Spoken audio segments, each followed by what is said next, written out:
երկրորդ հարցը վերաբերում է դուք բազմիցս անհամաժողականություն ատելության խոսքը, որը կա հանրության շրջանում դատապարտելի եք համարել, բայց մենք չտեսանք ձեր գրասենյակի կողմից հայտարարություն արձագանք, օրինակ վարչապետի տիկնոջ գրառումների վերաբերյալ, որովհետև քաղաքացիների մի դեպքում ոչի, մի դեպքում էշ, տգետ, տխմար եւ նման ձևակերպումներ են տալիս շնորհակալություն։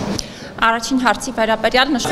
երկրորդ հարցի հետ կապված շատ կարճ ուղղակի ասեմ, որ մեր լիազորությունները տարածվում են բացառապես պետական մարմինների եւ պաշտոնատար անձանց վրա, հետեւաբար ընդհանրապես իրավասու սուբյեկտ չեմ հարցի վերաբերյալ պատասխանելու համար, ինչ վերաբերում է այս նախագծին դարձյալ դուք ամեն դեպքում պարտավոր եք բոլոր քաղաքացիների իրավունքները պաշտպանել, անհանդուրժողականությունը եւ անհավասարությունը բոլորի դեպքում է արտահայտելի եւ դատապարտելի գործընթաց։ Հետեւաբար,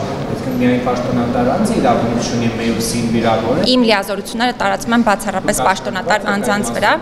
Իմ լիազորությունները տարածված են բացառապես պաշտոնատար անձանց վրա, տարածվում են, հետեւաբար այս մասով իրականում անիմաստ է հիմա քննարկում ծավալելը, նաեւ այսպես ասեմ, էթիկայի կանոնների կներեք, նաեւ էթիկայի կանոնների վրա չեն տարածվում իմ